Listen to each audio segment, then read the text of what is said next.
Are you angry at the ANC for turning a blind eye at your suffering for such a long time? I would like to believe those were the first people you told about your fears after Sindiso's killing. I can't be angry to the ANC. The millions and millions of people and the membership of the African National Congress hasn't done anything wrong to me. The leadership of the African National Congress haven't sat somewhere and conspired that this is how I'm supposed to be treated. But remember, when factions manifest themselves, certain leaders may not hold senior positions within the organization, but may hold certain strategic positions in government, and they may be seen as powerful in their own faction. And they may do as they want. So must I blame that to the African National Congress? No. Law enforcement agencies have been destroyed, and it was planned by those who wanted to continue to loot under oath, right? People that were looting under oath. Currently, you are having another faction beefing up law enforcement agencies with their own loyalists, right? People that are told, go after that one, leave this one. No, don't touch this one. Politicians will be angry. The African National Congress and our government, if it wants to be serious in fighting against corruption, crime intelligence must have ears, eyes in each and every community. You are not going to have a situation where other projects in this province are a scam from the start. Umzimkhulu Memorial Hall, scam from the start. Cobbsville housing is a scam from the start. There is another challenge that is going to confront this government very soon. A challenge of this project of nutrition in schools, which has become a new mine, where looters and thugs are fielding and are awarding tenders to each other. If that is not being investigated, is not being properly looked at, where government officials are fully involved, where people are going around collecting money and saying, give 3,000 rand because a certain senior person, umtomkhulu, needs money so that your companies will be awarded. You are having lists that are being generated by youngsters. They are going all up and down to say, no, there must be a list of young people who are going to benefit in this nutrition. There must be a list of cadres, veterans. There must be a list of that is generated in regions. What about a child who went and borrowed money somewhere to register a company because she believed that government is having projects where this person can, she or he can benefit? What about a widower? Someone who says, let me go and register a company so that I will benefit. And he doesn't know anyone in the region. He doesn't belong in any structure. He is a pure person who is trying to make ends meet. It means those people are not going to benefit in these projects because lists are going up and down, right? Lists are being generated at times in political offices. PAs of senior people in these organizations are the ones where people are told to submit their names so that they will be added in the list, so that they will qualify to benefit in nutrition projects in schools. Is that how things are supposed to happen? Is it fair if government officials are the ones who are drafting tenders for people? Is it fair if government officials in the very same department that I'm talking about are the ones that are going around drafting tenders for people? Is it not going to be a panel at the end which is going to adjudicate? For the benefit of our viewers, please explain umtomkhulu, this one who's supposed to benefit. Explain to them what it means.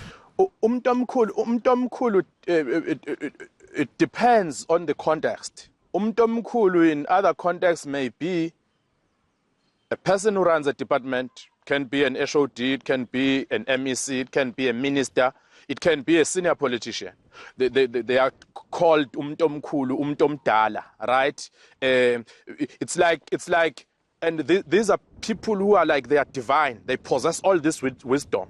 If you are told that usethe umuntu omkhulu usekhulumile, umuntu omkhulu have spoken, the bigger one have spoken, or the bigger man have spoken, it's like you are not supposed to have any voice, because this divine voice who possesses all the wisdom have spoken. If it decides that this tender must go there, it must go there. If umuntu omkhulu have spoken that this one must starve, this one must starve. If umuntu omkhulu says this one must not get protection, umuntu omkhulu says this one must not get protection. So it's these newly celebrated politicians, village heroes, at times political gangsters, hiding behind oath, looting under oath, people that can decide who's supposed to get what. There is even a term. If you don't agree with some of them, you will be told that you must go and eat the grass. So it means we are not going to get anything. We are not going to benefit in genuine projects. That's why they will compile list. What message would you like to give to the president of this country and the minister of police? The two people that I think are key in ensuring that you're protected, in ensuring that your fellow comrades that are also helping to expose corruption are also protected. I don't have a message for the Minister of Police. I don't have a message. I know he's wise. He can read between the lines what I'm saying. He's a cater of the movement. I don't have any message for him. But to the president, people are really having hope. They really believe that he is the best leader that we've been waiting for. But time is running out. Few things like what some of us are going through doesn't inspire confidence to people that wants to fight against corruption. It doesn't inspire confidence even to other people that are looking at South Africa. If you are having a United Nations Special Rapporteur pleading with the president, frontline defenders pleading with the president, human rights activists in this country writing to the president to plead that he must protect us, and he does nothing, and I later get shot and I survive by chance. I don't know how long will I survive. It really makes one to feel defeated. But I still believe in the leadership of the African National Congress. I still believe in the wisdom of our president. I know that he's having quite a lot of other things to deal with. I know that he needs to play a balancing act in terms of the factions that are there, in terms, even if they are not visible, in terms of those who behaves and act as if he owes them because they delivered him in Nazareth. But he must be the president of the country now.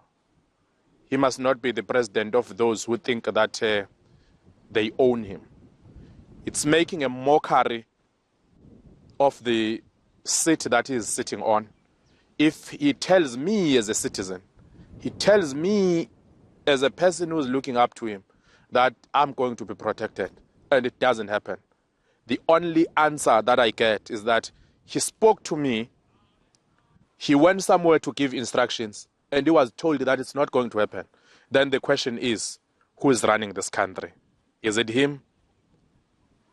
Is it the radicals, the noisemakers, the calorous ones behind him? So let the real president stand up, and he must show that he's the president of this country. Even if he makes a mistake, he must make a mistake because he acted as a president. But he must not make a mistake by idling, by being indecisive. A mistake that he can make, he can err on the side of caution, save people's lives. Let those who will challenge him in future, but at least challenge him for saving people's lives. Let him not be challenged in future for failing to save people's lives. He must prove that he is a caring president. He must prove that the African National Congress is a caring organization. I've written to them. I've not received a response yet. I'm not going to put pressure on them. I think I've done everything. I'm putting this in public so that even if anything were to happen, I lose my phone when something happens, my information gets deleted, my documents get banned, but let these interviews stay out there. Let future generations, when they ask what happened, let them not be told by people that were not there. Let them hear from me while I'm still alive.